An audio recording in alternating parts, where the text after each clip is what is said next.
Playing through update 221 has got to be the most fun I've had with Payday 2 in a long while. It's predominantly a weapon DLC update, so don't expect a plethora of free content here, but if you have any interest in picking up the new DLC, the McShay Weapon Pack, or have already bought the Midland Bundle, you are in luck. These guns are some of the strongest, most unique and surprisingly meta-relevant weapons we have seen in a long time. Normally a pack like this has a few worthwhile elements and we can pick on one standout feature, but this time I've thoroughly enjoyed every last drop of content this update brought. But if you want to enjoy every last drop of Payday 2 content that's still to come, but happen to be stuck over on console, why not consider upgrading your PC and making the switch? My range with the guys over at Apex Gaming PCs provides a perfect entry point, as these machines were all tailored to play Payday 2 at its very best. Check them out from the link below. Moving on, let's start in the only place that makes sense. The star behind my optimal way to play Payday 2 after update 221 video, the Basilis 3V grenade launcher. This thing is unique in quite a few ways. First of all, it's a burst fire launcher, meaning it will fire every pipe chambered when shot. This results in pretty wild explosive outcomes, but do remember, each individual pipe deals fairly low damage to compensate. Where this can get seriously crazy though is when paired with the new Viper grenade ammunition. This is a noxious ammo type which still causes explosive damage on impact, but also leaves a lingering gas effect which lasts for about 15 seconds. This will seemingly always interrupt enemies and force them into an animation unless they're performing an overriding action. It will also deal a reasonable damage over time effect that seems to equate to a percentage of the target's max health. For instance, you can see 960 health heavy SWATs taking 11 damage, whereas minigun dozers with 48,000 health are taking 94 per tick.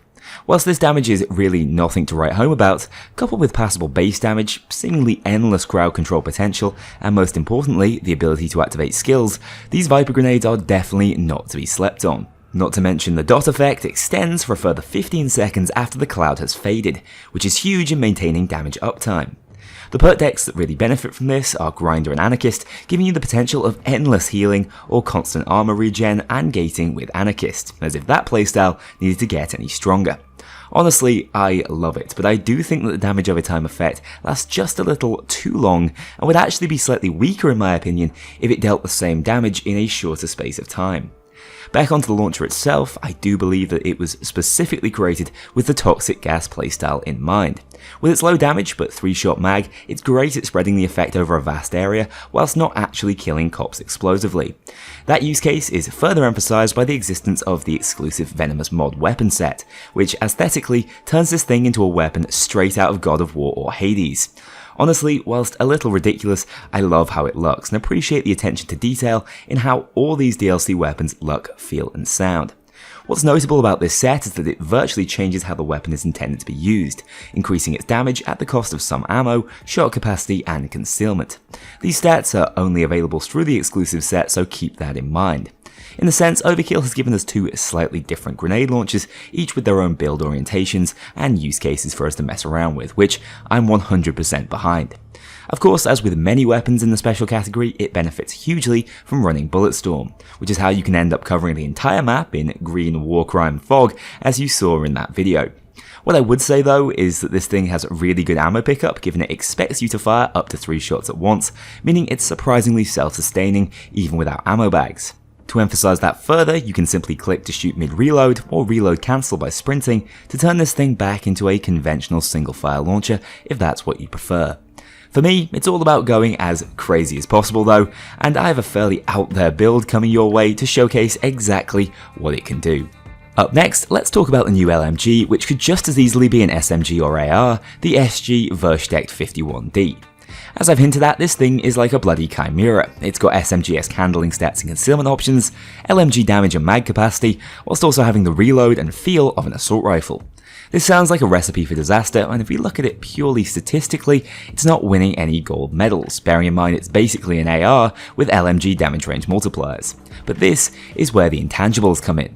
This weapon sounds and feels amazing to use, and slots quite nicely into crit setups. It's the only LMG that can aim down sight, but that comes at the cost of not being able to use a bipod, so in many ways it's a bootleg. But does the bootleg sound like this?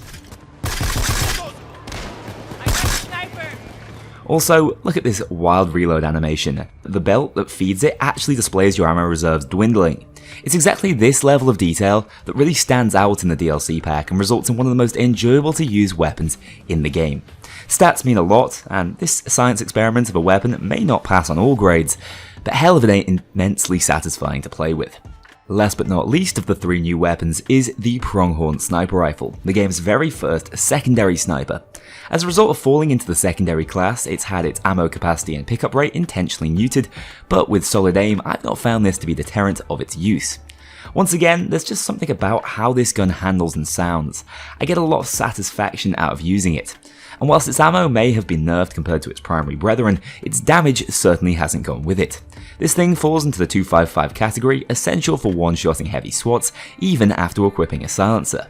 This is actually a pretty big deal for the sniper weapon class in general. Not to mention, this is the first sniper to gain access to an attachment that increases its fire rate by 20%, another pretty big deal for its DPS. In terms of its versatility, it can be ran for high concealment and crits, berserker, or just decked out for great handling and stability stats. The open range sniper mod set prioritizes handling over concealment and feels absolutely necessary in this case, given the 1.5 second reload speed boost. But the question we really have to ask ourselves here is, why does its unique feature of existing in the secondary slot really matter? Well, the first thing I wanted to try was a double sniper build. You'll see I ran it here with the Grom, and whilst it's nice to have Greys working on 2 weapons at once, you will struggle with dozers and the build will have to be highly specialised. If you want to push the envelope on double sniper though, try it out with the Thanatos, as that will assist on the dozer front and is definitely a fun way to play, if not a super optimal one.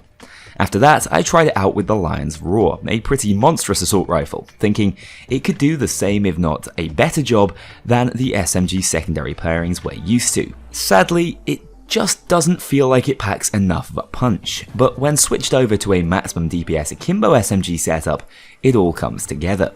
You can run an ultra high damage weapon, say for instance the Krinkovs, and melt dozers while still having a pretty efficient sniper in your back pocket for longer range engagements and to sustain ammo via Greys. This was such a fun setup, taking advantage of recent SMG buffs to put together something that seriously leveraged the power of a sniper in the secondary slot. Once again, the weapon feels amazing, has a niche in the meta, and was tons of fun to mess around with and optimize. That's it for the weapons, but not the DLC in its entirety. We also received a set of 6 new weapon charms: the Hanging Cactus, Cowpoke, Lucky Horseshoe, Payday Cup, Hold'em High, and Lost Ranger. I can take them or leave them, but it's always great to get more value within the pack. As for the wider update, to be honest, if the DLC weapons don't appeal to you, you're going to be a lot less excited about this update than I am. We did receive one important fix, as grenade launchers will not inexplicably do double damage on ground impact anymore, which is going to make my Demo Man run over on Twitch a little more challenging. There is also a new achievement that can be completed by all players, simply requiring you to get 200 kills on overkill or above with poison damage and the Scrubs outfit equipped. This will unlock your very own throwable version of the Viper Grenade, which does decent enough damage and area control. If we could throw more than 2 into a build, this thing would be up there with the Zapper Grenade and Flashbangs in my opinion, so do give it a go even as a free-to-play player. With that said, we can wrap up on update 221. Rarely am I so positive when discussing such a simplistic DLC-centric update, and maybe it was just the experience of discovering it live on stream with you guys, but this was probably the purest form of unadulterated Payday 2 fun I've experienced in years. Each of these weapons served a clear defined purpose, opened up new avenues of play, and had me experimenting to try and get the most out of them. Stylistically, Overkill have got this pretty spot on in my opinion, which now has me more excited heading into the Texas Heat campaign than I was for either the Silk Road or City of Gold. Payday 3 really is on the horizon here, so I'm reminded that these may be some of the last opportunities we have to enjoy and expand on the nuances of Payday 2 that make it such a wild and wonderful game. Stay tuned, the Midland Ranch heist is coming June 15th. I'm definitely convinced on the bundle so far, so I'll see you all very soon for another Payday 2 video.